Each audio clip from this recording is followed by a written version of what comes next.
All right, so yeah, I'm here with Donovan Bankhead, the president of Springfield Music, and yeah, guys, I just wanted to get an idea of what's going on in Missouri. What's the landscape there, and how is your store getting by right now, or stores, I should say?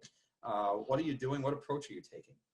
Yeah, well, I would imagine our landscape is much like many throughout the Midwest, honestly, probably throughout most of the country in areas where there isn't just the huge population density like what you guys have on the East Coast. It's been challenging for sure to deal with both mentally and emotionally and business-wise, but I think we've handled this the way that probably most businesses have handled it. We've cut every expense we could. We've delayed every payment that can be delayed. We've laid off most of our staff, including myself. We've been relying primarily on our monthly cash flows and whatever sales revenue we can drive. And fortunately, in our business, we've kind of built it on, like, we talk about it being the four legs of the chair. And, we have our retail sales, rental income, lesson income, and repair income. And, there's been some silver linings. For the last year or more, I've wanted to be able to offer video lessons and could never kind of get us over the hump to do it. Well, we did that in about 24 hours, made that shift to it, and that's gone pretty well. Obviously, our online sales have continued to grow quite a bit. Our stores are by and large closed to the public. Honestly, I've kind of taken, a little bit of offense to what some of the stores that are considered essential. We've noticed in our areas, at least, businesses being considered essential that to me don't seem very essential. Liquor stores, cigar shops, and don't get me wrong, I love cigars and liquor, but I don't know if I would consider that essential. Ice cream shops.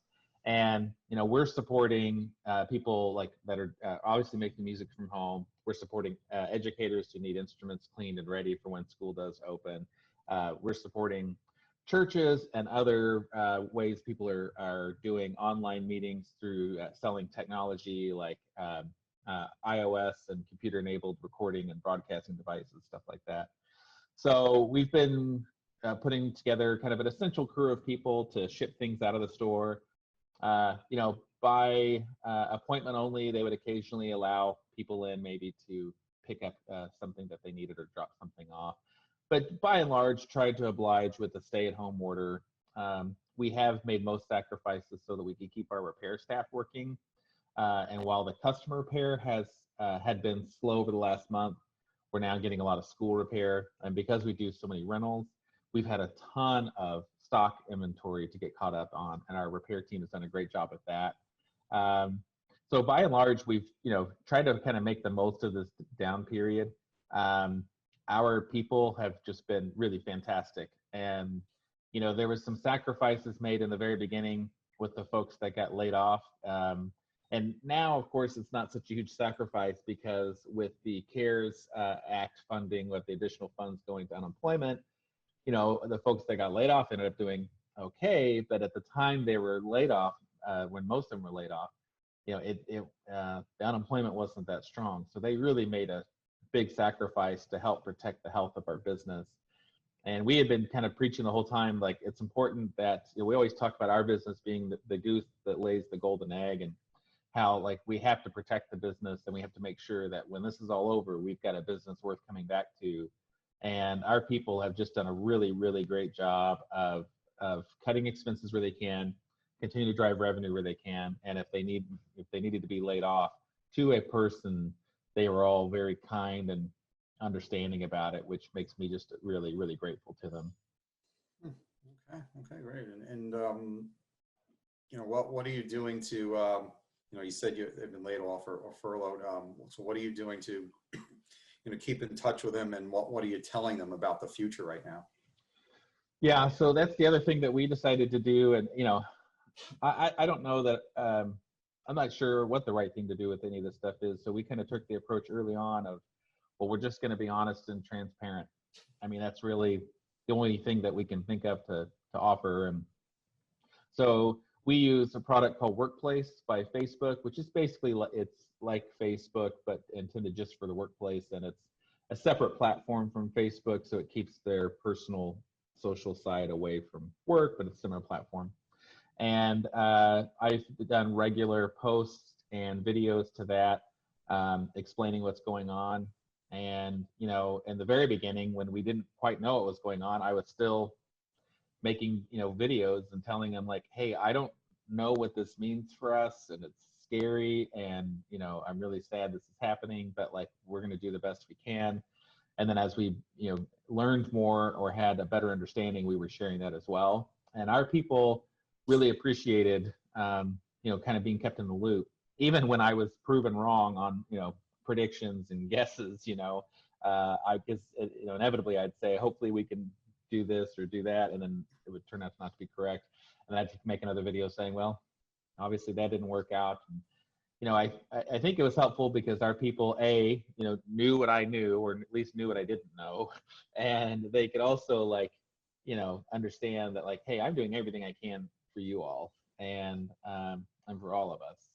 So that was really helpful, I think. And then, continue to email them. And then obviously, also reaching out to them through texts and phone calls periodically. I'm not trying to pester them or anything like that, but I did want to reach out to them all personally and let them know that I'm thinking of them, especially those that were furloughed and sitting at home, and wanted to make sure they're okay, that their unemployment came through, which we were able to assist with that process to speed it up for them, and just see if they needed anything, seeing how they were holding up, and just wanted them to know that I cared, and I can't wait for them to come back. Now, since then, we did qualify and receive the PPP loan, and so we've been kind of onboarding people back. Our VP of Finance, Amanda Reuter, just has done an awesome job of staying on top of that program, which has obviously been very complicated to understand, but she's done a killer job of just like, understanding it and getting us prepared for it. So right now we're working on bringing folks back, and we're scheduling to do a company-wide inventory next week, which is going to be awesome because normally when we do an inventory, we close down on a Sunday and spend 16 to 18 hours, trying to count an entire store with thousands and thousands of SKUs. And it's just draining and exhausting, and not probably terribly accurate, because when you hit that 8th hour, the quality of your counting just starts to decline. And so we're gonna be able to do this over the course of a week. And, we've been working on our website and getting a lot of products listed there, working on more third-party sites as well. So we're making the most of it for sure. Okay, yeah. Just what basically you're saying, last thing I wanted to ask you is when we do hopefully move past this, are you expecting there, that floor traffic will come back, or are you looking at what you've done online and you want to really boost that, your online presence, because we might be seeing some changes of how people are going to purchase products in the future. So what is your philosophy there? How are you looking at it down the road? Yeah, I think the answer is both. I think there's definitely gonna be customers that they want to get out of the house and they want to go into a store and shop without a doubt. And I'm looking forward to that. I think it's going to be, first of all, good to see all of our customers again. And I got into this business because I love the gear and I love musicians. And so, getting to interact with them again is going to be great. But there's also going to be, the online trend of sales has only been growing. And we've been slower to adapt to it than what I would like, what I'd care to admit. But, this has been the kind of much needed kick in the ass we've needed to like get going on this stuff. We've been actively working on third-party sales through Reverb and eBay for the last couple of years, but our website's just, kind of been the redheaded stepchild in our portfolio of our business. And we've really made that a big priority. And, it's still got a ways to go, but like we're actively working on it. And I think this pandemic was kind of the shakeup that we needed to kind of get the rust off, wipe the sleep out of our eyes and like realize like, hey, we got to get up and go. We've been too complacent with a good business for too long. Like we've got to really get after it to make it a great business. Yeah. Okay. Great. Well, thanks so much. I really appreciate that. And Yeah, I mean, hang in there. Hopefully we'll get you to write a story for us again in the future. So that for the music Hey, discovery too. absolutely. I was thinking about it today that, some of these podcasts that I've done have just been amazing. And honestly, one could probably easily transcribe some pieces out of that and make great articles out of them, because Yeah. there's just Oh, yeah. been some amazing wisdom shared in that, that has been really, really awesome. So yeah, I'll add it to my plate of things to do. So. Okay. And thanks so much for thinking of me for this. This is really cool. I've caught a couple of them, but right now there's just such an abundance of content to watch that it's hard to get. I've got probably a dozen things in my queue of stuff I want to watch, but I really appreciate you thinking of me for this. Oh, of course. Thank you, Donovan. It's always great to talk to you. Hopefully we'll see you in person at some point. It's going to be a Sounds while. good. Glad you're doing well. Glad you and your folks are healthy and everything else. So Yeah, you too. Stay safe there. all right, we'll do. See Okay. you, Brian. Okay. Take care.